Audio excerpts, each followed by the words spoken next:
Hey guys, Steven Zarita here. Welcome to the third part of the Zeo Ranger morphing tutorial. This is going to cover this part of the effect, the actual transformation shot, and it's going to be the most complicated part of this series so far. So I hope you're ready, open up After Effects, and let's get started.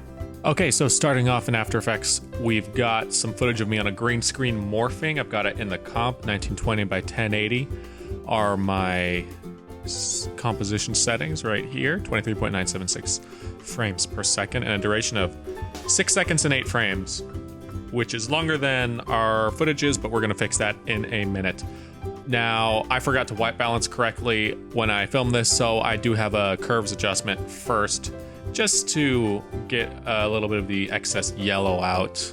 We're gonna get started. First thing first is let's key out this green. So we're gonna make a garbage mat, which is basically a rough mask around our footage to get rid of the places that we don't need to worry about keying. Sometimes you do this to save up on render time. Sometimes you do this because the green screen doesn't take up the entire frame. So we've got our mat there. We just use the pen tool, and then we're gonna go to Effect, Keying, Key Light. Now, I forget if I've shown you guys this trick in a tutorial yet before, but fun trick I've learned recently. After using the eyedrop tool to select your green, you go over to the screen mat view, and normally you'd say, okay, well, go to your screen mat menu and then start messing with the settings. Before you do that, go to your screen color and actually move the color around, and you'll see that you already begin to knock out some colors. So that looks pretty good right there. And then go into the screen mat menu, and let's clip the white in, and then we're bringing in a little bit of shadow. Let's clip the black in.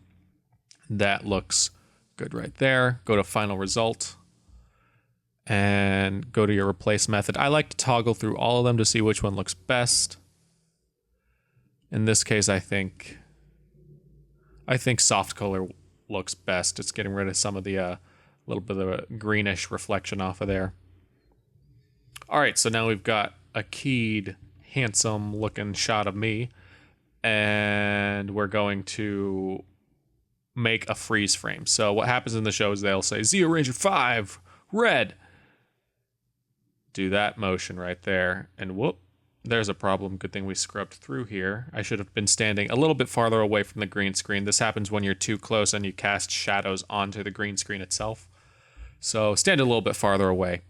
Let's see if we can fix that with the screen gain. And I'm gonna try keying it because it's not a problem up to here. I usually don't like messing with screen gain, so I don't want it to affect the entire shot. Moving forward, it starts to show up. Well, it shows up there, so let's there. Move it back a keyframe. Now you're noticing that I'm losing some pixels up here in my face. Let's put that freeze frame I was talking about. We're gonna go to time, enable time remapping. And we're gonna put a keyframe at the beginning, just because that's good practice. And we're gonna go to right around here, which is where the motion ends, and we don't have my shirt flapping around as much. Move forward a couple frames. Keyframe.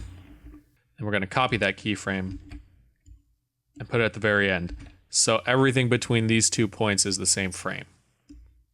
Now we're going to take this keyframe right here, hit F9 to easy ease it, and that just kind of slows it down to a stop a little bit better. And the reason this keyframe's here is to make sure it doesn't slow down all of the footage before, because sometimes After Effects will do that. Let's turn on frame blending and select pixel motion, which is 2 clicks. And if you go to frame blending, you'll see I have pixel motion selected. This menu and this square are the exact same thing. This just lets you see it a little bit better. But this is a little bit quicker. Now, let's see if we can get some of these pixels back. So let's duplicate this layer here and undo the keyframe on screen gain, set that back to 100. It's going to bring in all the pixels, but again, all the shadows here. And to fix that, we're going to hit M so we can see our masks. Get rid of mask 1. We don't need that anymore for this layer because we're going to draw a new mask. I have the rectangle tool selected, and it's just going to be a mask right around us. And you can see that fills in the pixels right there because what we're doing is putting this on top of this. Now we're going to get a little bit of a harsh line right here for people who look very close. And sometimes when you do this trick, the colors change because you're messing with key light settings. So to help blend that a little bit, hit MM. Let's feather it a little bit. That way it's a nice gradual transition there. And the next thing we need to make is a background. So let's collapse those down. Let's make them, red. Just that way it's easy to keep track of. Go to layer, new, solid. We're gonna make a background. Let's hit BG. Put that underneath everything. Next, we're going to make this coin Zeonizer looking thing, and it actually is just the Zeonizer. All right, let's go to footage. I already have it in the project. Let's drag it down to the bottom, get rid of the audio and solo it. And we're just gonna find a nice frame where that pendant is popped up in center.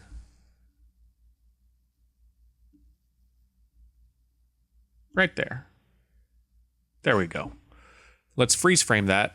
And the reason this frame and not any other one, I don't want the light in the background because that's just going to get distracting. So let's freeze frame it. And let's make an ellipse so we can isolate it.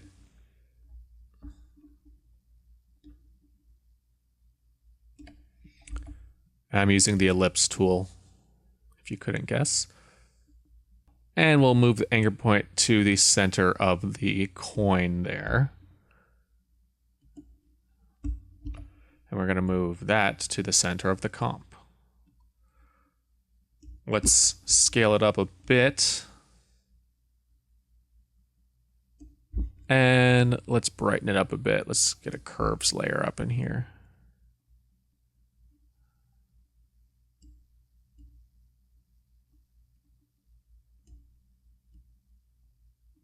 Kind of an inverse curve layer just to get it all around the same brightness. And now let's blur this a little bit because it's supposed to look slightly out of focus. I'm a big fan of camera lens blur, so we'll apply that, and the default setting for 5 pixels is actually pretty good.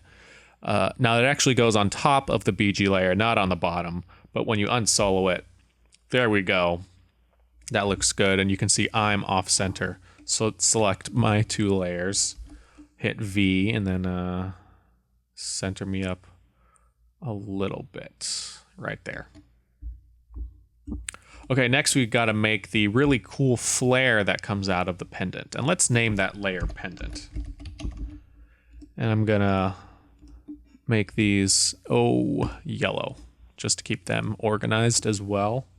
So let's make a lens flare. That's the base of the effect. Lens flare, comp size is good. Solid setting, select. We'll make this yellow too because it's part of the background. We're gonna solo that just so we can see what we're doing here. Effect, Video Copilot. For this one, you really, you could use the basic lens flare generator to make the lens flare you want. I'm gonna do Video Copilot because it's just better, plain and simple. All right, let's put this dead center. So 1960 or 960, 540. Let's go into our options. So you can use Green Goblin to get something pretty close to what I'm doing. And actually, I'll use Green Goblin as well, just that way we're all on the same page here. But sometimes I do like to make custom lens flares, and I do save those if you go through the trouble of making them. It'll end up better in the long run. So we've got Monster Flare here, or I'm sorry, Green Goblin. And let's get rid of some of the extra stuff. We don't need these multi-iris artifacts. We kind of just want the flare. And this is essentially how I actually make a lot of my custom flares, is I start off with one of the presets and I get rid of things I don't want. And then I start changing values and adding things I do want. So it's a very fun practice. I recommend it. That right there is good. We have the flare nice and isolated, and it already has a built-in self-animating loop, which is pretty cool. I want to make the shimmer a little less horizontal. So let's go to those settings, see if we can change that at all. Solo it, because this is supposed to be a kind of round effect. And this is why I really love optical flares from Video Copilot. Aspect ratio is 10. Let's make that 1.5. I don't want it to be exactly square because our frame is rectangular, so 1.5 is nice. Unsolo it. Scale it up. And then mess with the brightness a bit. Now we have this red horizontal flare that's a little distracting. Let's see if we can find right there. Okay, that was easy. Let's just change its colorize to global, which will reference the green global color up top. That'll make it blend in a little bit more. We have some blue spikes up here. You know what? That's fine. The blue is pretty close to the green, and we're going to change this all to red anyways. I could change the color in here, but sometimes these layers aren't set to global and blah, blah, blah. They're custom, and it's a hassle to go in and change each one and find the right hue to make it really blend, especially when the color ratios look really good with the green. So what we do here is I hit OK. Then I go to Effect, Color Correction, Hue Saturation. I'm just going to change the hue of the entire thing to red. Or if you want, you can change the color here to red. I'm going to stick with the hue and saturation because I like these little shades of orange and yellow that creep in there. And then the hot purple right in the middle. So that's pretty cool. Let's set this to screen and unsolo it. Or solo it and the pendant. And let's add some gamma back into our pendant with a levels adjustment. Lower the gamma a bit. That's good. Let's up the brightness and put a curves adjustment on this lens flare. So bring the blacks down, bring the whites or the highlights up. That looks pretty good. Now we need to make it kind of tick-tock like a clock. Because if you notice, you only see slices of the lens flare when they're doing the Zeo Morph on TV. So we're going to do that very similarly to how we did the Zeonizer coin opening in one of the last tutorials. So let's make a new solid. And this thing's got to be huge. Let's say 2400, not 24,000, by 2400. Boom. And just so you can see what's happening, let's put a random rectangular mask there. Go back to fit. And then we're going to go to distort, polar coordinates. We're going to change this rectangle into a polar. So you can see it's now like a slice of pie. And if you watch the previous tutorials, which you should, especially if you're watching this one, you'll know that once we select alpha matte, now we have a nice slice of lens flare right there. Let's feather that out there. And let's add a couple extra masks because there were, I believe, 3 of them that would rotate around. So I just hit Apple D or Control D if you're on a PC. And I'm moving the second mask and Control D. You can also go to Edit Duplicate while having the mask selected. That'll make a copy. There we go. That looks pretty good. Get them to self-rotate around. A quick way is to go to Distort, Transform. There is a rotation option there, and you can see it now rotates the entire thing around. That looks pretty good. Now let's keyframe this and say, well, what we're doing is not actually keyframing, we're putting in an expression by alt-clicking the keyframe icon, then times 360. And let's see how that looks. That's too fast. Let's try 120.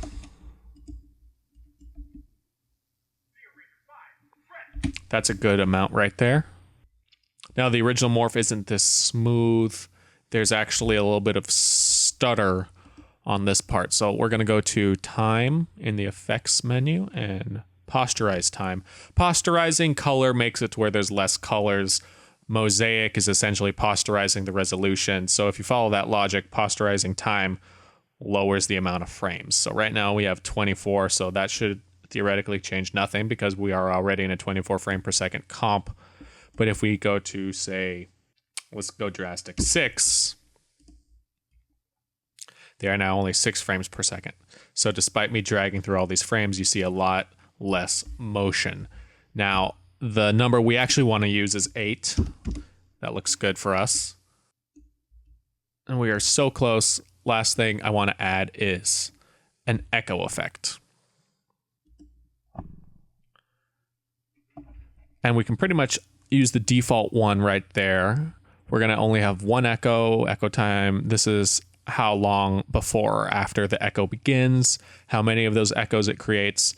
And when it does create an echo, the starting intensity is how opaque it is. 1 is 100%, 0 is 0%. And then the decay, if you have multiple echoes, the decay is kind of a multiplication factor for what the intensity of each following echo is compared to the one before it, which we don't really need to pay attention to because we're only doing one echo. But we're going to just mess with the starting intensity there. So what you see happens, it overlaps a little bit when you have a slight echo like that, which is a little bit closer to what the effect on the show is. So there we go. That looks good. And let's name this black solid to circular matte, just so we can see what everything is. And of course, label it yellow. Let's go back to our lens flare. I forgot to animate the evolution. I do like animating evolution when I have that option available to me. So let's alt click it and just type in time times 60. Now all we got to worry about is the complicated part, the morph. I'm actually going to soften the key a couple pixels just so that way this is a little less obvious. 4 pixels ought to do it, and I'll do the same up here. All right, now we're going to want to lay over an image of this suit on top of me. Drag that to images and lay it over on top of me. We're going to line this up to me as best as I can. And I'll make the opacity 50%. And you know what? I'll actually move the anchor point up to the helmet visor, just so I can, what I like to do is line that up first, and then everything else nudge it around a little bit more, but just so I have something a little more central. Now you can tell it actually doesn't line up perfectly. What we're going to do is nudge it around some more, but with the liquefy effect. So go to distort liquefy. We're going to basically move it around. Now there's a similar tool in Photoshop. It does the exact same thing. You can use it to move things around, and that's what we're using it for right here. All right, we're done here using the liquefy tool.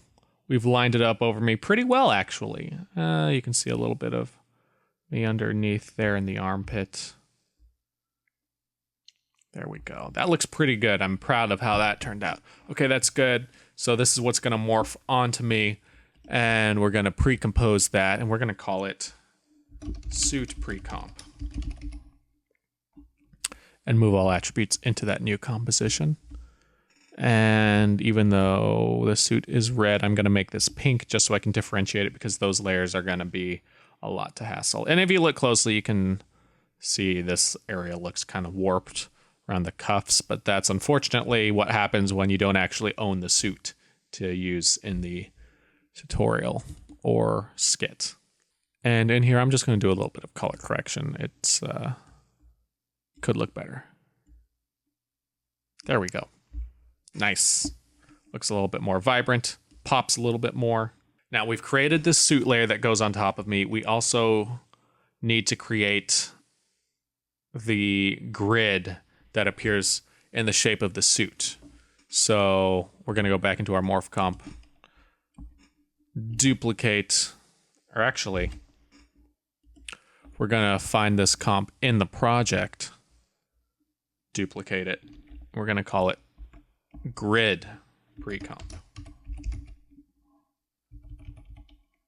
Let's open that up. Okay. And we're going to go to Effect, Generate, Fill. We're going to fill this whole thing in with black. And I guess for this instance, we don't need the curves color correction because we're just coloring over it. Then we're going to go to Layer, Layer Styles, Stroke,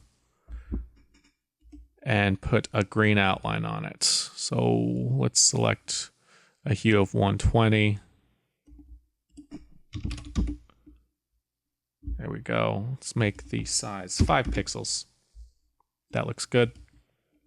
We're going to duplicate this, remove the stroke on the bottom layer because we really only need it on the top layer there. And we'll put outline on there. Label this one grid just so we know what's going on. Let's solo this. It's completely black. We're going to go to Effect, Generate, Stroke. We're using 2 different ways of generating a stroke here. And it's going to go on to Transparent. And I guess we can get rid of the fill as well. There we go. Now we're going to just start drawing masks, and we're going to draw them in the shape of a grid. And you click away. I like to click away to the selection tool. And what we're going to do is create an outline on all the masks. So if you select all masks, let's select the same green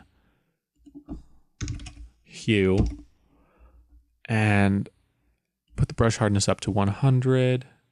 And let's make the width 3 pixels wide. Okay, now it's showing up behind our suit, and this is the outline. What we're going to do is use the outline as an alpha matte, so you can see it there. But then you're also thinking, what happened to the rest of him? Well, let's turn the outline back on and select Screen. Now we have the green line as well as the green outline. And this is all gonna be set to screen. It's gonna be nice and simple. So we're gonna go to the grid. We're just gonna keep drawing lines. All right, I've made a very crude amount of grid lines, and let's draw one around the mask. If you want to get really detailed, cool, symmetrical looking lines on the helmet, what you can do is actually use the ellipse tool, line it up around the size and shape of the helmet, and when you duplicate it, just change the width, and that'll give you a very natural looking helmet. I went ahead and drew the lines that go all the way up first by accident. I can fix that very quickly by selecting those masks and actually deleting the extra points that I don't want anymore. So I'll make those lines end a little farther down. Just do that, duplicate it, double click. Now expand it vertically. And bada bing, bada boom, you have a very fancy looking helmet. Doesn't that look good? I'd say it does, because that is automatically symmetrical right there. And it kind of makes up for how horrible the rest of it looks. Be as detailed as you want, folks. All right, that's our grid. Perhaps a morphing grid. Let's draw our grid pre-comp here. Put it right on top. And it's going to line up perfectly. When you set it to screen, that lines up perfectly. Let's get rid of the suit for now, and let's make the grid pre-comp pink as well. Again, organization, folks. And let's start animating this thing on. Let's move the first frame to right there. And we're going to create a rectangle mask. And let's go back to full res now, just so we can see all the detail. We're going to draw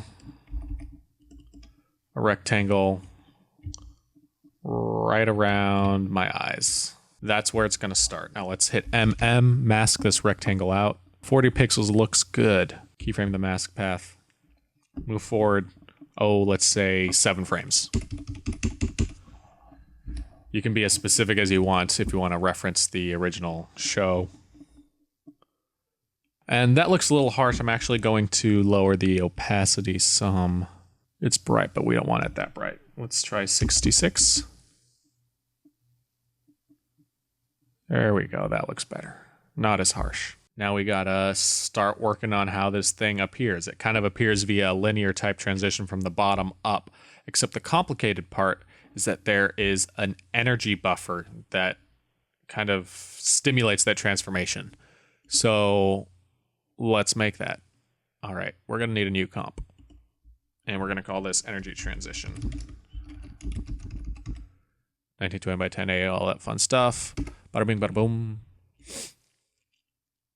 All right, let's create a white solid or a black solid. This one actually doesn't matter because what we're gonna do is go to noise, fractal noise. Now we can make a variety of different patterns here. I wrote down the specifics from what I used on the original morph. It doesn't need to be that specific. And looking back, honestly, it doesn't really even need to be what I'm doing. It can be whatever you think looks cool. But in case you're interested in replicating it as closely as possible, I'm going to try and recreate that right here. So fractal noise, basic type, soft linear noise type, HDR results are allowed. And we're going to go to the transformation, uncheck uniform scale. Scale height's going to be 602. I told you I was going to be specific. All right, now let's get a little bit of contrast in here, mess with the brightness. More contrast. Bring that down. Let's go into the sub settings. It's always fun to go in here, mess with the sub rotation, see if we get anything interesting. Nothing too crazy. Subscaling kind of messes with the detail.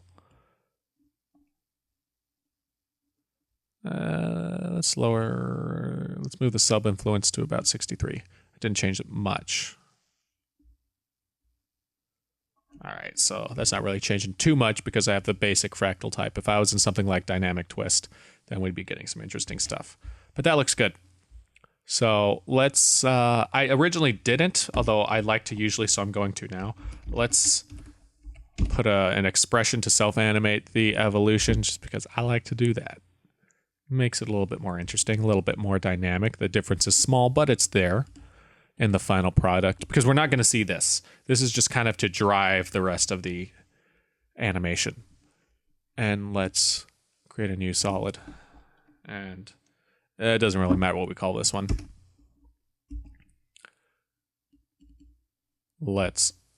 Actually, we're not going to do this via mask. We're going to do this via, let's just use normal linear wipe. So transition, linear wipe. Set it to 180. Let's feather it out. And you know what? Let's actually make this solid bigger. Let's lock the aspect ratio and make it 2200 by 1238. Because since the mask is feathered, we want it to gradually come in from the bottom feathered, and the linear wipe just kind of pops in. So that pop in happens off frame, and then the rest of it is a linear showing up is the scientific term. Not really. Let's move forward. 18 frames. Move it down to 0. Now let's solo this layer. Go to Effect. Colorama. This is a crazy plugin. Now, some of you might be saying, this tutorial looks familiar if you guys have looked on Video Copilot. Yes, it is. This part of the tutorial is actually based off of one of the energy disintegration tutorials over there. And before you go accusing me of like, hey, what are you doing? Basically, the idea behind Video Copilot is not to copy their tutorials word for word and then just upload energy disintegration videos, but take the techniques behind the tutorials and see how you can apply them in different situations. So this is an example of that. This is doing a completely different effect using a similar technique, which shows how powerful learning any technique in After Effects can be. You can use it for a multitude of effects. So there's a little bit of wisdom for you. Input phase, get it from alpha. Output phase, ramp gray. And we're going to open up the modify, change empty pixels. So we have this nice transition up. I want it to be a little less clean. Let's fix that with a turbulent displace filter. Just mess with the amount and the size. There, that looks good. Yeah, that looks very good. And let's exaggerate it a slight bit more. Okay. I'll click on the evolution time 60. You can tell I'm a fan of that expression. A, the time times expression in general, but B, specifically 60. I like that amount. All right. Now we're going to set the transfer mode to hard light, I believe. Now when we unsolo it, the hard light transition gives us a very interesting effect here. So basically, specifically where we feathered it, we can see underneath to the fractal noise that we created earlier. Now let's see how this looks. Go back into our morph comp, take our energy transition. Let's throw it on top of the suit because that's where it's going to be very obvious.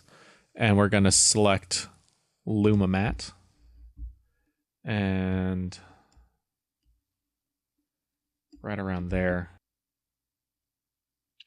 You can see the suit appears with an interesting pattern, and that pattern, you can see how it's opaque in some places and transparent in others, and not a very linear transition, literally. That pattern corresponds to the white and black patterns here. And it looks a little harsh, so I'm actually going to go to the fractal noise layer and apply a fast blur, just so that way it's a little softer. 10 pixels ought to do it. And let's move the width in. And then the height in to correspond. There we go. It'll shrink the whole fractal noise layer, giving it more detail. So we are close here. And let's also create a duplicate of that. We're going to unsolo it. And now select this. We're going to create the green energy transition wave. There's not really a specific name for it. We're going to go back into Colorama. Colorama is an extremely powerful plugin once you start using it. And there we go. We're done. Just kidding. All right. Get phase from lightness. Output cycle. Ramp gray. It looks the same. So you're thinking, what's the point of all this? Well, what we're going to do is, you can see this ramp gray goes from black to white using the black to white from the input phase. Now, what would happen if I was to change, if it went from black to blue to white? Well, then it would go black, the grays would look blue, and the whites would look white. But let's get crazy. We want to kind of isolate just this. So let's see what we can do. Let's make that black, move the white around, and we're going to just get this nice line right here.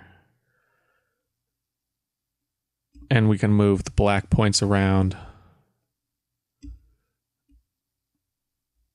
There we go. Let's see. Create another white point here. Spread the white around there. And there. Alrighty, that looks good. Now this is pretty thin, but that's essentially what the effect does. You can see it just isolates this gray part and makes it white. I want this to be a little bit thicker. Let's go to blur, fast blur, vertical only, and we're going to blur this 127 pixels. Again, I wrote this down so you can use the exact same value I did and make sure that's a vertical blur. There we go. That kind of looks like a cool fire effect. And I think you can get something that looks close to this within fractal noise itself if you really, really mess around with it. Let's repeat edge pixels. So this is going to move up and down. We can sort of start to see how this is going to be our energy wave. Let's make this green. We're going to go to, let's see. I'm going to use color balance today. You can also use curves. Let's make the midtones 100, the highlights 75, preserve luminosity. And let's see what happens if we change the reds, move that down. The cyan will blend well with the highlights there. That looks good. Now let's start adding some glows. We're going to just use the stylized glow effect. And we're going to increase the radius there. And let's duplicate it. And let's make this instance of it. Let's see how it looks if we only make this one vertical. That looks pretty cool. Alrighty.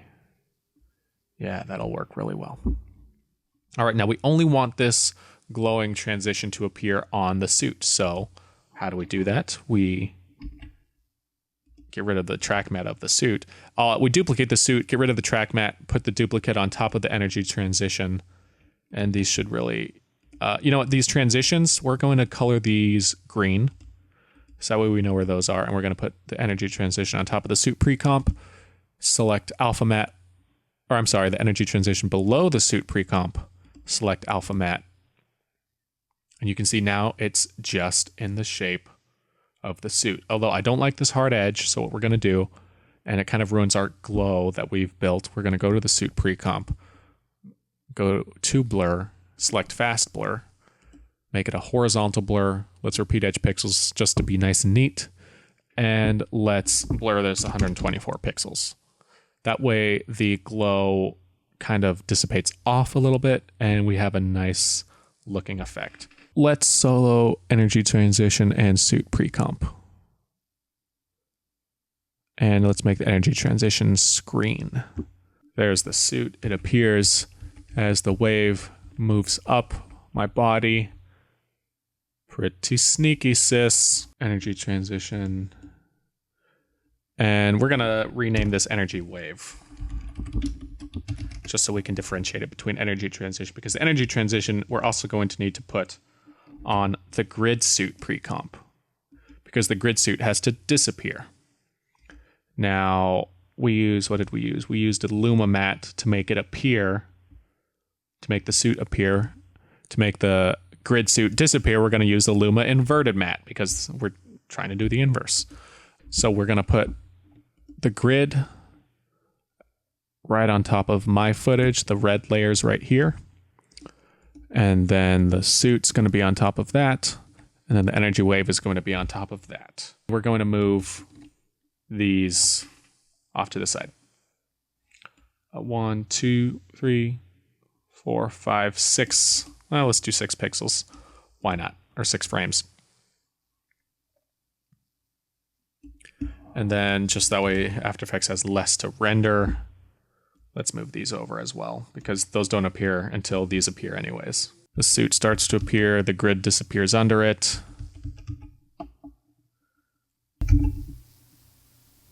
And then what you could do is actually at this point remove the footage of me. You could keyframe it out a couple frames with an opacity. Or let's move to when it's actually gone. You know, a couple more frames down the timeline. And get rid of it there.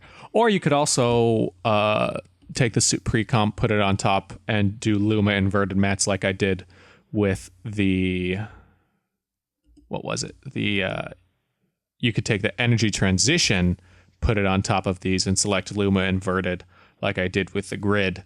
Although since there's 2 instances of this footage, that would just kind of clutter up the timeline. And for me personally, the less layers I have in the timeline, the easier it is to manage. So we're going to just use an opacity keyframe. Now we need to find the exact point when the transition ends, because we have this green artifacts just kind of lingering there. Let's go into our energy transition. I didn't complete the transition. It's at 1%.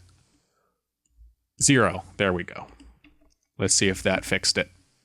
Perfect. Looks like it did. All right. And I'm going to clean up the comp a little bit. Suit pre-comp, energy pre-comp, blah, blah, blah, blah. You know, all this stuff we can actually just alt end bracket there. Duplicate the suit, turn it on, and then just let that instance of the layer live on for the rest of the comp. And the reason I'm doing that is because After Effects is rendering a lot of stuff. Every instance of these green layers, it's referencing the fractal noise and the turbulent displace and blah, blah, blah. And at this point, the suit just needs to be there. We don't need any of that stuff happening behind the scenes. So this will just help out our render speed. And this instance has that horizontal fast blur. Let's just turn that off. There we go. The helmet shape emerges from the Zeonizer. All right, let's do that.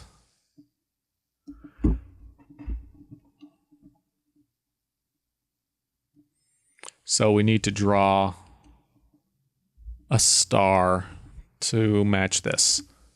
Solid 19. Let's just make this 1080 by 1080.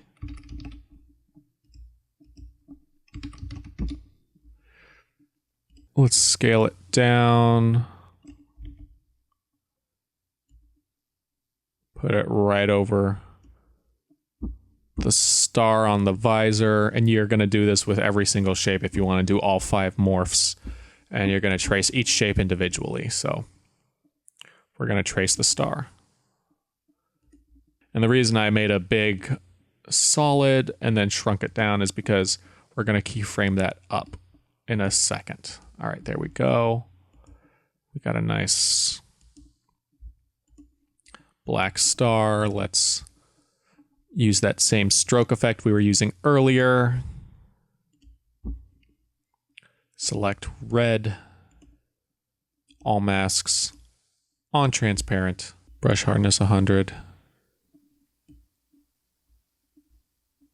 There we go. 22.7 pixels or whatever else looks good for you. We're gonna turn that off for now. We're gonna call it star. And let's make all these details blue just so we can keep track of them. Okay, let's make another lens flare. And I have so many lens flare solids already. I'm just gonna grab one lens flare. Move it right there. Okie doke. Video Copilot. Optical flares. I should be able to actually just copy the lens flare from the background. Optical flares. Lens flare. Paste. All right. Very good. Very good, very good, very good. Now we're going to render this on transparent. And we're going to generate a fill. This is going to be all just completely red, which is the default choice. Let's color this layer blue for organization's sake. And move the brightness down to 0. Now we need to find the right frame. So we're going to put a brightness keyframe here. Move forward or backwards. 4 more frames. 1, 2, 3, 4. Hit U. And make another keyframe. Alt begin bracket. Let's go to the second keyframe. And we're going to make this so bright that it actually just fills the entire screen with red. Then we're going to end the bracket there with an alt end bracket.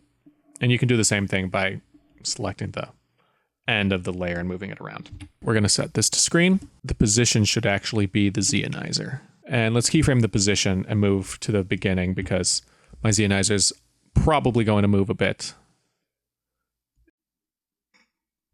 All right, next thing we're going to do is go back down to our circular mat that we created earlier. Let's duplicate that, move it up to where the lens flare is. Let's color code it blue for organization's sake. And let's go in, remove the transform, posterize time, and echo filters. We're going to leave polar coordinates because we're going to do a similar thing like we did before with the masks. Let's remove all the masks. and turn it on. And we're going to go to Effect, Generate Fill, and we're going to use the same red default color right there. Let's set the opacity to 50, and we will put it right on top of the Zeonizer. And let's scale it up a bit too, because we're seeing a little bit of the edge there. There we go. Okay, let's double click our rectangle mask tool, zoom out a bit, and squeeze it in horizontally until we have about a 180-degree slice. All right, let's move that off over to the side, and let's get rid of the grid. We don't need that anymore. Move that off to the side. Right there. We'll duplicate the mask, move the second instance off to the other side. And I'm using Shift with the arrow keys to get that motion started. There we go. So those masks are just barely touching there. We're going to keyframe the mask paths. Move forward 4 frames, 1, 2, 3, 4, and I'm using the page down key. If you don't have that, you can also use the Command key and then press an arrow key while holding it, so Command arrow key. Holding Command, we're going to squeeze this down to basically 0. It's just a tiny slice right there. And same thing on the other side. Squeeze it down. Let's zoom in a bit, and we'll finish. And then we'll end bracket there. So we have that kind of a motion happening. And let's put on the motion blur for this. So that way, as it squeezes down, we get a little bit of cool motion blur there. That always looks nice. And let's also keyframe it to follow my Zeonizer, since I'm moving around just a little bit. And we'll set the transfer mode to screen right here while we're at it. That way it's easier to see through. Let's use the arrow keys. There we go. Good stuff. All right. Turn the motion blur for the comp back off just so it's quicker to preview.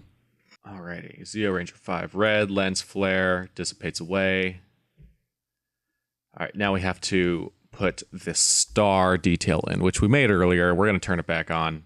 Let's put a keyframe for the position and scale where it is right now, because it's going to line up exactly with where the helmet shows up. So we're going to need that for later. Let's move that forward a bit and nudge the star right over the Zeonizer. Shrink it down.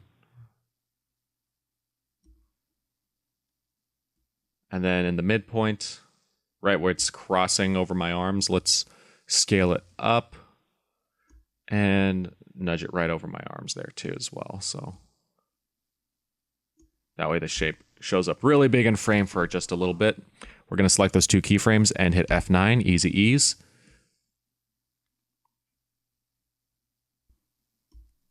Let's select all the keyframes, hold Alt and drag them over, just so we can slow down that animation a bit. And let's move this over so it's dead center in the animation. Perfect. All right. And then we're going to hit Shift T so we can see the opacity. And we'll keyframe it away in 4 frames. 1, 2, 3, 4. Drag that down to 0. Alt end bracket. Let's go to where it first begins right here. Alt begin bracket. And let's also duplicate the entire layer. Alt begin bracket right when the position keyframe finishes up. And let's set both of these to screen. And the reason I duplicated it is because when it lands in place, I want it to look a little bit brighter. And let's actually set that other instance to add. Let's see if that makes a difference. A little bit, not much. Let's let's add a glow to that instance just to make it look a little bit hotter.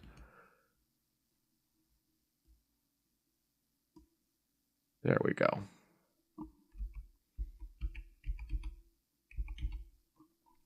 All right, good. Next, we have a couple of lightning effects. So let's go ahead and make those details. Let's close these down. All right, the first lightning effect kind of follows the mask animation that reveals the suit grid. So let's go layer solid, lightning. Let's make it comp size. Luckily, we don't have to do any crazy glows on this one. Okay. You might know my lightning preferences by now. Advanced lightning. Let's pick strike. And we will move them right here. And let's make sure the Y values are the same. So let's make them both 214. Turn off the glow. We don't need any glow, actually. We're only using the core. Like I said, we're not making any crazy glows or anything. Let's make it solid red. And let's actually solo it just so we can see it better. Let's move the origins all the way to the sides.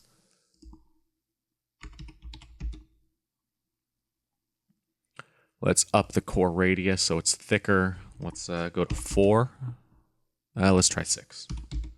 Good, good. And let's see. Let's get rid of these extra bolts on the sides. Let's mess with the forking. Move that down. Perfect. Basically 0. Decay main core? No, we don't want that. Let's mess with the conductivity a bit. All right, so it's a conductivity state of 1. We might have to manually animate the conductivity state because we kind of want it to line up with this animation. So it needs to be right on top of the grid. All right, let's keyframe the origin and direction. And let's also alt begin bracket just so it's a little bit neater. Put it on top of the circular mat. Color code it blue. I'm being very careful about organization in this one, so if I need to change any of these, it's very easy to see what layers are what based off how I color coded them. It's a good practice. Okay. Let's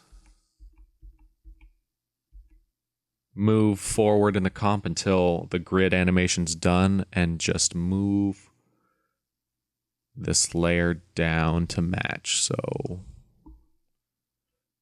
1090, which is a little bit past the end of the comp.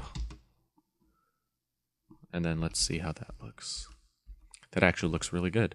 Okay. Very nice. Now let's duplicate that. And we're going to take the second instance of Advanced Lightning, composite on the original. Let's hit U so we can see all those keyframes we've made and delete the end keyframes for the second instance. So for the second instance, this is going to go up and it's not going to take as many frames. So how many frames is that? Only 2 frames. Very quickly showing up and disappearing.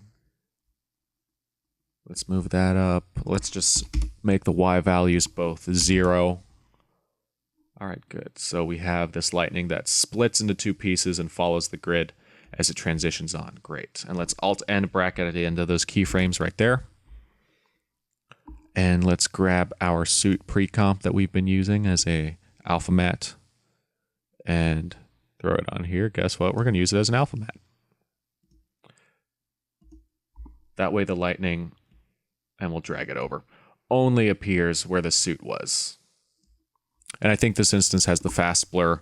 We'll go ahead and get rid of that. That way, boom, the lightning ends right there. Very nice. Very simple. And we'll set it to screen. Let's see what it looks like if we throw the default glow on this lightning. That looks kind of interesting. Let's move it to 28 pixels. We'll just leave it as is. That looks pretty cool to me. And you know what? We don't need to mess with the conductivity state because it moves so fast. It looks like it's coursing on its own. But let's go ahead and add a couple of those other extra details I like to add into lightning just to make it look not like the stock After Effects lightning. So distort, turbulent displace. Let's bring the size down. There we go. That just kind of messes with Makes it a little bit more random. Alt time times 60 on the evolution. And let's see what else. Let's go to blur, vector blur, and give it a small vector blur of 6, and we'll put the glow after those 2 new filters. There we go. All right, that looks pretty good.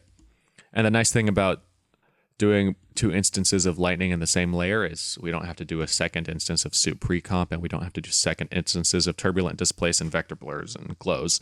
Keeps it nice and neat. We have another instance of lightning that shows up right here. Let's duplicate lightning again, and let's go ahead and remove the track matte. We'll put it back on the top. We're going to call this shape lightning, just to keep it nice and neat. And we'll call the instance we already finished suit lightning. Shape lightning and suit lightning. Let's go ahead and leave the turbulent displace and vector blur there, because I know we're going to need them anyways. We'll turn the glow off. And we'll turn off the second instance of advanced lightning. For this one, we're going to use Omni. Core settings, let's change it to white. Let's decay it a bit. We don't want that much. We don't want that much forking either. And let's decay the main core. That way it doesn't go too far out. So let's, right around there is good, actually. Good, good. All right. Let's go back to the first frame of that layer. And actually decay even more, so it has to appear. All right, there we go. I moved it forward 1 frame, the entire layer. Decay, keyframe it. Let's move forward a couple frames. And let's also first keyframe the origin. And we might have to keyframe the outer radius as well. So let's go ahead and do that. Let's move forward 1 frame. Hasn't really moved much, but let's get the decay down just so that way we can see. Actually, don't worry about the decay just yet. Let's get rid of that. We'll just put another keyframe on the origin and outer radius. We'll move forward. And we're going to move it to, this corner of the star. And now let's definitely turn down the decay. And let's see, let's mess with the forking. 20, yeah, 20. And then follow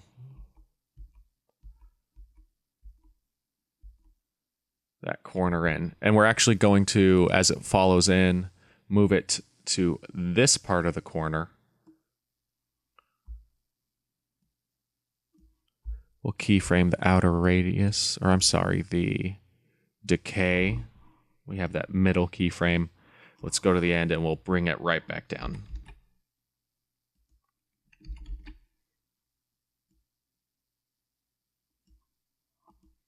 And we'll easy ease that middle keyframe. You know, that's disappearing a little bit too quickly. Let's take the decay down a good amount. Let's just set it to 1. See how that looks. There we go. All right, now let's just make sure that it tracks on well. All right, comes out from the Zeonizer. Let's move it to the corner really quick.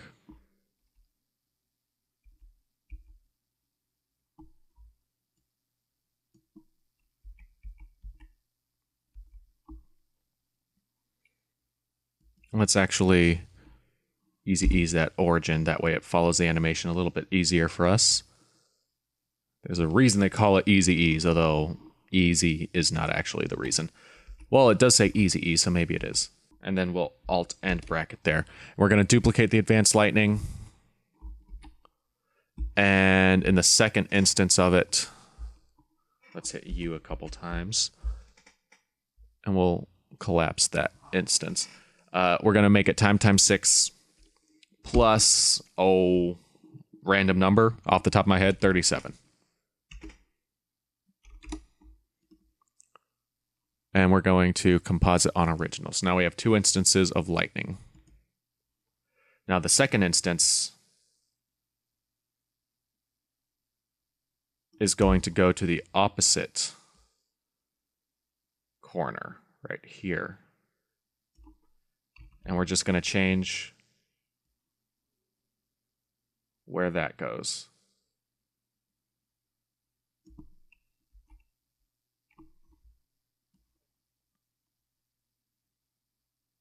And it's going to end up in this corner right here. So that way there's kind of a bit of a counterclockwise rotation to the effect. And we don't have to worry about keyframing the decay or anything because we duplicated it. The only thing that changed is the position. Now we can turn our turbulent displace back on. Let's solo it just so we can see all this. Turbulent displace is back on. Vector blur is back on. Good. Let's pre-comp it. Shape lightning comp 1. That sounds good to me. Let's go into the comp. And we're going to do my normal glow. And we'll duplicate each layer. So we'll leave the shape lightning there as the base. Duplicate it once. Effect. Gaussian blur. 15 pixels. Second instance. 30 pixels. And the fourth instance. Or I'm sorry, 30 pixels, not 40. In the third instance, 60 pixels. And let's do another instance. We're going to just keep multiplying by 2, 120 pixels. Let's go right here. Tab, go back 1, comp, alt, begin bracket. Let's also go in here. This is the ending. Alt, or tab, go back a comp, and bracket. Oh. Let's go to effect, color balance, color correction, color balance, highlight red all the way up, mid-tone red all the way up, preserve luminosity. We got some nice red lightning. Red lightning turbo power. Sorry, wrong season. We'll do a turbo morph eventually, and maybe that pun will be a little more appropriate. Let's set that to screen so the lightning follows the star out.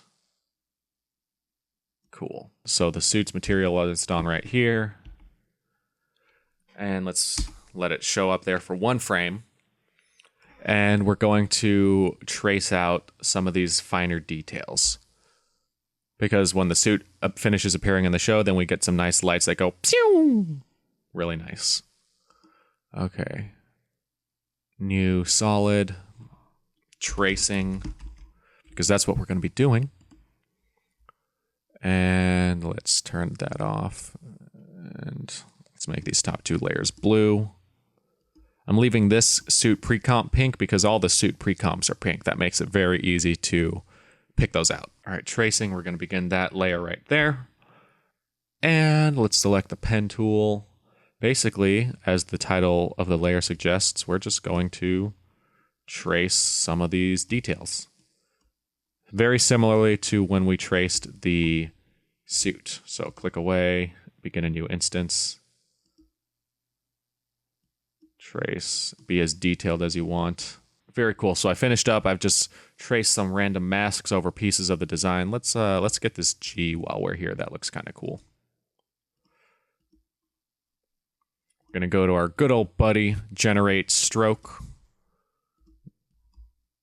Set it to red, all masks. We'll turn the layer back on, solo it, and we're going to make the paint style over transparent.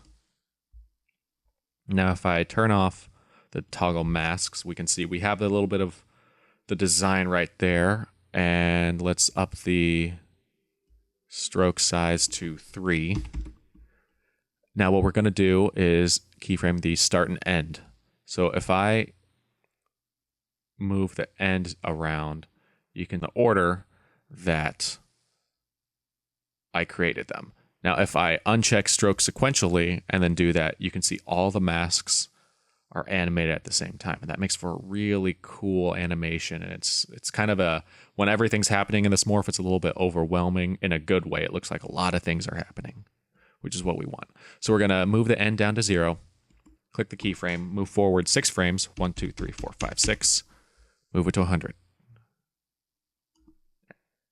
Now let's hit U so we can see our keyframes. Let's move forward 3 frames, so right in the middle of those, select the start keyframe, move forward 6 frames, 1, 2, 3, 4, 5, 6, and move that to 100. And then we'll alt end bracket. Hit U again, we have these 2 instances of keyframe sets. So we have this very cool energy line tracing effect. Let's go ahead and add a glow to that, because why not?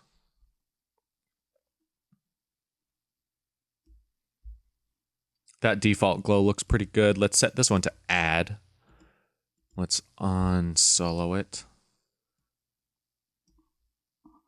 So those designs are going to trace across the designs there. And if you want to be really detailed, you can trace around the star shape or the mouth shape if you want. You can do this part of the neck right there.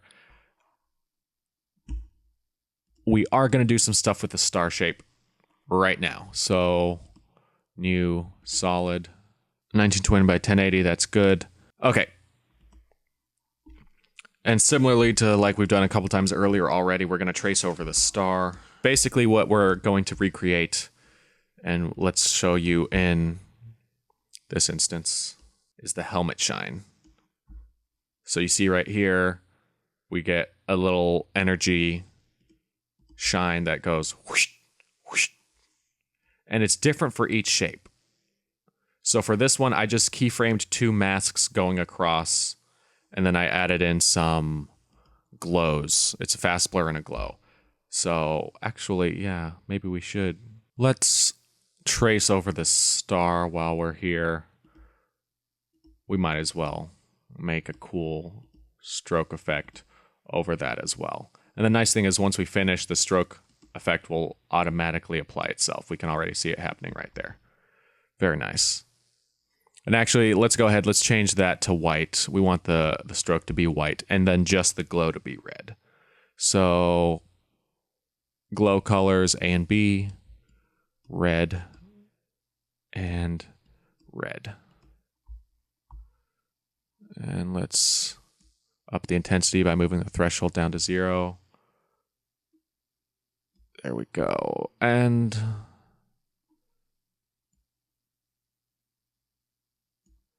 make the brush size 2.1. Just some quick adjustments here and there. Glow intensity up 1.9 or 2. Let's make it an even 2. That looks pretty cool. All right. So next thing we're going to do is do the shine on this helmet. Now, it's different for each helmet shape because each ranger has a different helmet shape. So sometimes the shine, and this is what we're keyframing or about to animate right here. Sometimes the shine is just 2 masks that keyframe around.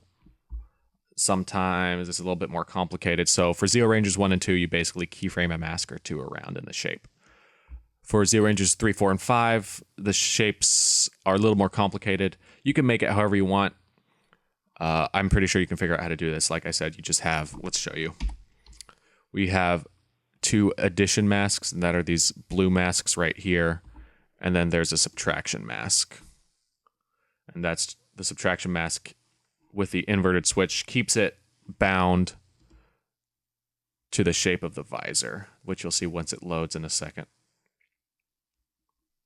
And then I just duplicated that layer, created another subtraction inverted mask for the bottom mask, visor right there. So if you want to do simple keyframe over, that's how you do it. But for the Red Ranger helmet, it's a little bit more complicated, unfortunately. Let's duplicate the tracing layer, delete all of this stuff, so we only have our star, and delete everything except the star, which is the last mask that we made. That's going to become our subtraction inverted mask, which is going to keep everything bound into that shape right there. And basically, let's draw shapes around it. And we're going to move these new masks above the subtraction inverted masks. That way it can do what it does best and keep everything bound in. So there we go. Mask path. Let's move this keyframe to the beginning, and I'm actually gonna right-click it, toggle hold keyframe. Let's move forward 2 frames, 1, 2.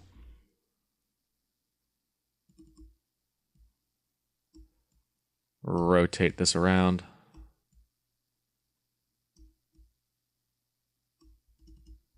One, 2. Rotate this around, and we're basically just making it show up on each of these legs of the star. 1, 2. 1, 2. Perfect. Actually, it needs to be visible for one more extra frame there. Now, let's add a glow. You know what? We can probably copy the exact same glow. And let's also add a fast blur. Let's go to blur, fast blur. Let's move that above our glow. Repeat edge pixels just because. That looks good. 13 pixels. And let's lower the opacity or the intensity, but up the radius until it looks good. Right around there is good. You know what? Let's add a fill. Generate fill. Move it up above the fast blur, and let's make it halfway between white and red, which I guess technically would be pink.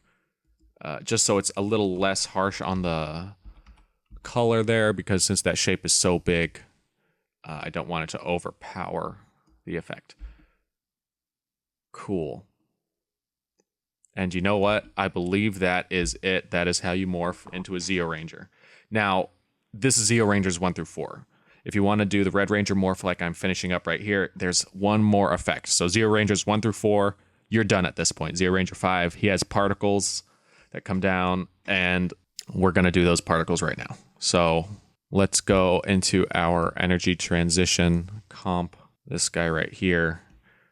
Take the suit pre-comp. It is Luma matted 2 or Alpha matted 2. Pre-compose it. And we're going to call it energy pre-comp. Energy transition pre-comp. We'll make it blue.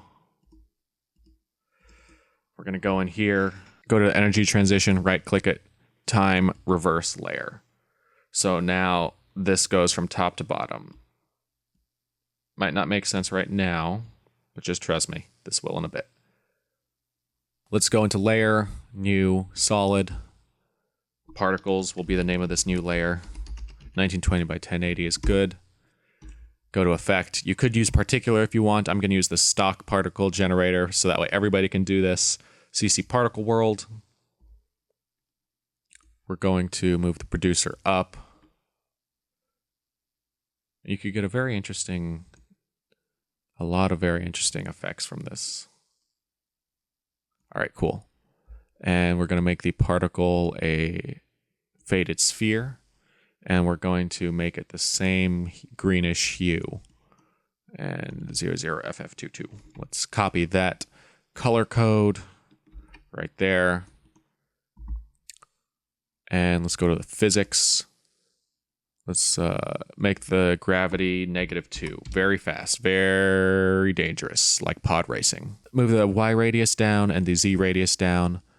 And the X radius, we'll make that a little wide.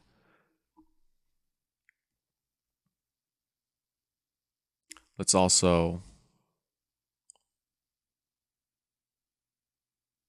make these particles appear right there. And we're going to set a keyframe for position Y and radius X. The energy is now moving down to the bottom. Let's move the position down to match. And the X to be as wide. And let's make sure that traces well, which it does. So right here, let's keyframe the radius, move forward, and bring it down a little bit quicker. We're basically tracing out the radius. All right, that should be good.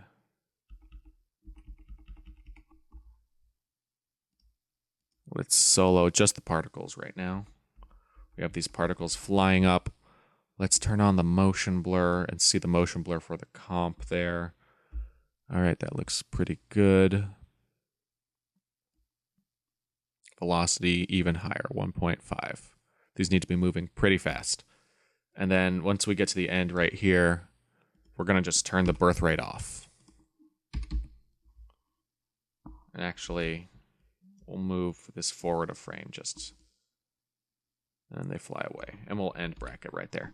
Okay, so what are we doing? We are making all these particles. I want these to be longer. In particular, that's easier to do. You can use auxiliary particles to do that if you want. You can do a number of things.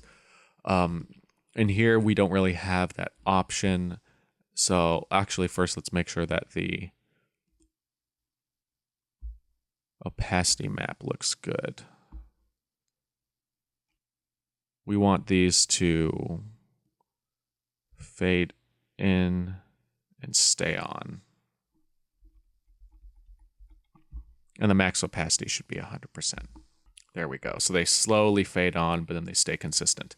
After that, size variation. Oh, why not? Let's move that up to 76.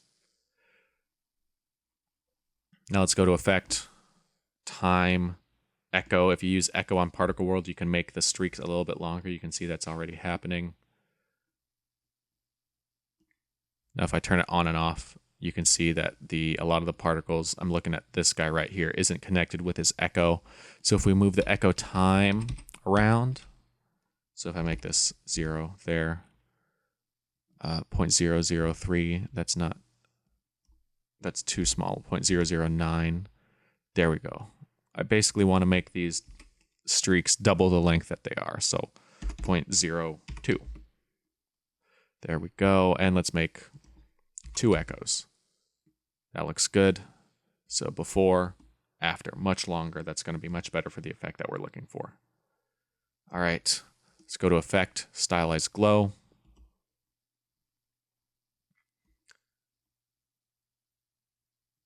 Let's lower the threshold, up the intensity. Threshold lower, not too much.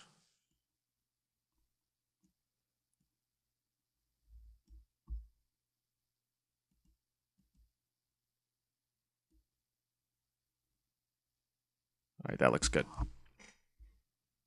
All right, you're probably wondering what is the point of all of this? So we're creating the particles that appear on specifically just the Red Ranger's morph. And let's set this pre-comp to screen. And the particles start in the finish morph from the top and move down into the energy transition as it moves up. It kind of feeds this energy transition. So you can't really do that in the stock particle plugin, but if you do all the time reversing in the pre-comp and then time reverse the entire pre-comp afterwards, and let me solo it so you can see what's happening here, you get that effect. Now the particles seem to be ahead of the rest of the animation, so let's actually just move that layer right there. There we go. Let's see how that looks.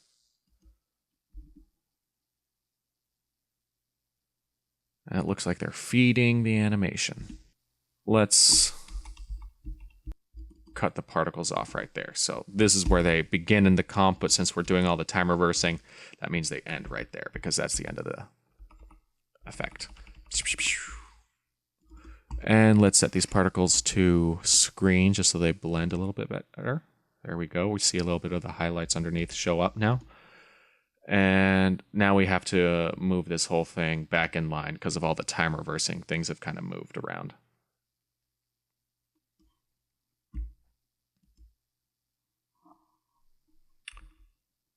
Okay, so we want it to cover up where the grid is disappearing.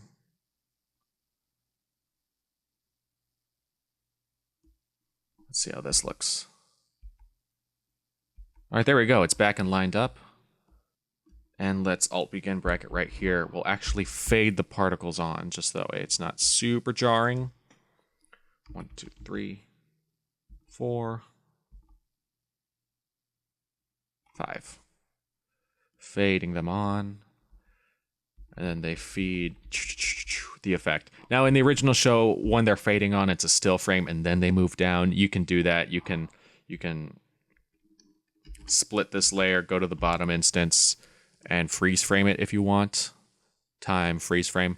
I prefer having the extra motion. I think the reason they had the freeze frame is because it was a limit of the technology at the time and the Sentai footage given them. So I'm going to let that motion be in there. It looks a little bit more dynamic that way. Let's take the energy transition and suit pre-comp, pre-compose them. Move all attributes in, suit pre-comp 1. A lot of pre-comps at the end here, just to make the Red Ranger morph look like the actual Red Ranger morph. All right. In the actual show where the transition happens for Rangers 1 through 4, it just, it appears like we've animated so far. But for the Red Ranger, Zeo Ranger 5, there's a little bit of blurring, radial blurring that appears, again, just to make him look unique. So let's go to New, Adjustment Layer, then go to Effect, Blur, Radial Blur, and select Zoom. And let's go to the beginning. Let's move that down to the bottom. Alt begin brackets. We're going to keyframe the center. We're going to move forward.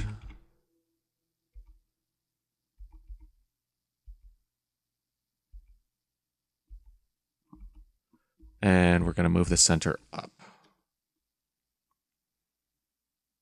to just above the head there. And let's move it to the left. 944 on the X. Let's copy that over here, 944. Okay, let's move the amount up. And 45, that looks pretty good. All right, let's double click the rectangle mask tool. Now that puts it on the adjustment layer.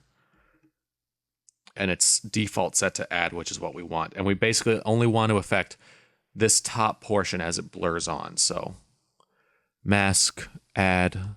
Let's feather this out.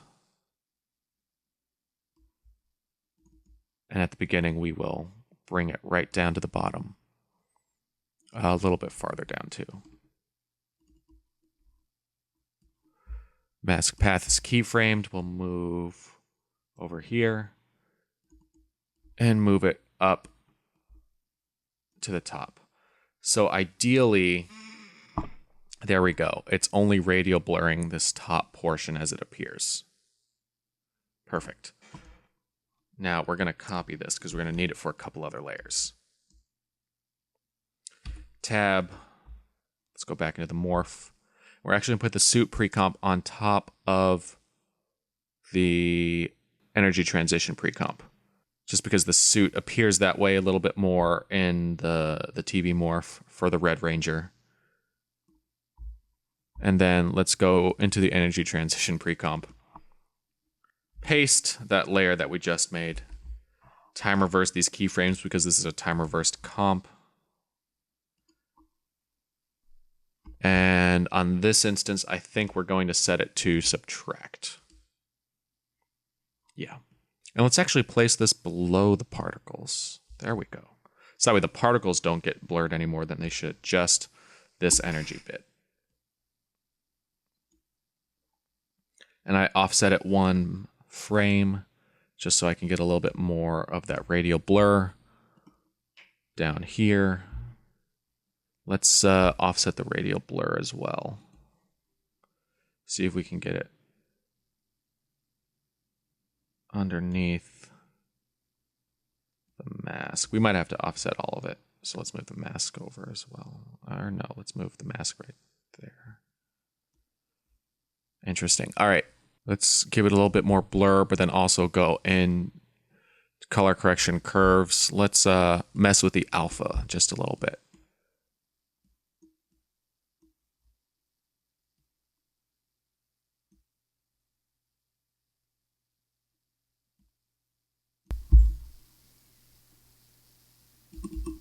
All right, so even with the curves adjustment, it's still a little bit muddled. It's not performing the way I'd like, so let's get rid of that. Curves, let's undo the radial blur. We're still going to need that information of reference, so we're going to leave it on. The filter is going to be there, but it's just going to be turned off. Let's go to generate light burst, 2.5. We're going to copy the center keyframes and paste it onto the light burst. So let's hit U and copy, Apple C, paste. Let's set the burst to straight so it's a little harsher. Let's up the intensity a little bit. 150. Ray length. There we go. And let's go back into effect, get those curves, and start messing with the alpha again. Let's curve it down, curve it up, find the right look that you want. All right, that looks pretty good. And we'll tab out, go back to the morph comp. It's going to take a second to think here. Let's see what it looks like. Let's put it back on top of the suit pre-comp. Okay, it looks like we overdid it a bit. So let's go back in, go to the adjustment layer. Let's half the intensity to 7D. 7D. I don't know how to say words today. And let's make the ray length, let's make it 60. All right, how's that look? There we go, that's a lot more reasonable. There we go, let's move it back under the suit pre-comp. And let's actually offset the energy just a bit so it's above. There we go. So it looks like the suit is peeling off or peeling on right below it. There we go. Yeah, that looks good. It looks like it's really tracing the contours and the line of the suit, because remember, it's using all the same fractal noise mat that we made earlier, so that looks really good. All right, so we have this problem where the energy disappears a couple frames early. Okay, so the linear wipe in the fractal noise map that we made very early on in the tutorial is giving us that glitch. It's because the linear wipe effect, even though we made our layer bigger than the comp frame, is not the best. So let's turn it off and actually just hand animate it with a mask. I double click the rectangle tool, double click a corner, scale it up, and it's going to start right around here. Let's open this up, keyframe the mask path, and double click, move on up, past over here. That looks good. Now let's actually feather it. Now, it was feathered 143 pixels in the linear wipe. Let's do the same thing here. 143 pixels. And let's just keep an eye on it, make sure it's a little bit more gradual on the edges there. And we want to fully go past the edge. There we go. Same thing on here. There we go. The edges look a lot better there. So go ahead, replace that linear wipe with the mask method instead. We'll need to move the particles up just a little bit more to match. Maybe they can start there. Actually, yeah, let's just make them start there. And let's just make sure the particle timing still works. We'll turn off the echo for now, just so that way it's easier to monitor.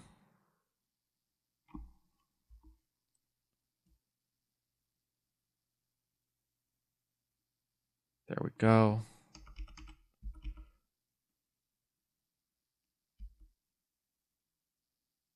Let's turn the echo back on for the particles. See how that looks. All right, we're getting a little bit of a black gap at the bottom of the frame there. Let's go to the adjustment layer, add a motion tile effect, and you can normally find that under the stylized submenu, and place it above our light burst. Let's make the output height 105 and mirror the edges. That should fill in the gap right there. All right. Now something strange happened. I'm not exactly sure what, but our suit pre-comp somehow got flipped where it's disappearing. So when we adjusted the energy transition, I think we might have inverted the colors here. So let's just test that. So we have white on top, black on the bottom. Let's turn the mask off and our linear white back on. Black on the top, white on the bottom. Yes, so we inverted it by accident. All right, very quick fix for that. Just go to Effect, Channel, Invert. That should bring it back to the way it was. Or better yet, so we don't have to add an extra filter, just change this mask to Subtract. Either of those options will work. Let's go back to the morph comp. Let's see if everything is good. All right, let's move the energy down a bit just to fill in this gap right here. We need to make sure these show up at the end correctly. Let's take the particles, move this over and move the position, but we want it right there. Okay, let's go back, make sure it lines up. Oh man, we are so close, guys, so close. All right, both those are going to end up ending right there. So let's Alt-N bracket. And actually, let's cheat a little bit. Let's Alt-N bracket right here, so that way we don't have that awkward blur that just keeps extending past. So let's move the suit pre-comp, the plain one, forward a couple frames, or back a couple frames. Closer to the beginning a couple frames. All right, man, we are looking good. I'm not happy with these particles yet. Let's extend position Y down even farther. See how that looks.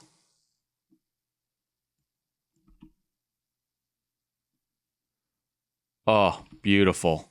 Beautiful. This grid, the more I look at it, is just a little too sharp. Let's go back into that pre-comp and actually soften it a bit. So let's make the brush hardness 60.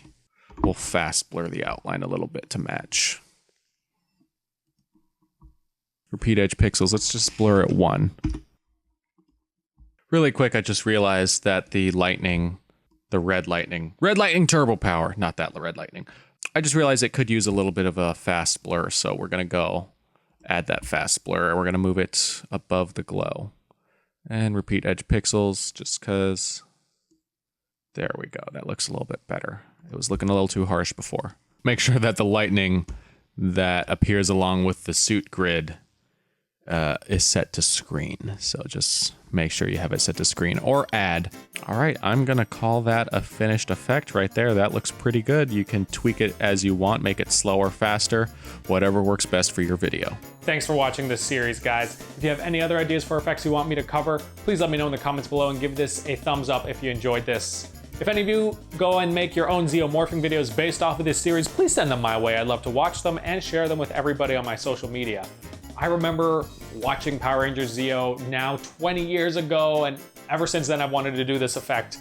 Now after doing this effect and sharing it with you, I learned a lot of cool new stuff, and that'll be really cool to apply these new techniques in other videos. And that's what Hyperdrive Picks is all about, proving geekdom inspires art. So if you want to join me on continuing to prove that, please subscribe for new videos of that every Thursday. I'm Steven Zarita. Thanks again for watching, and punch it.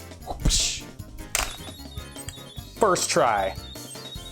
Seriously, like I didn't rehearse that. That just happened on the cuff. Should I morph? I should probably morph.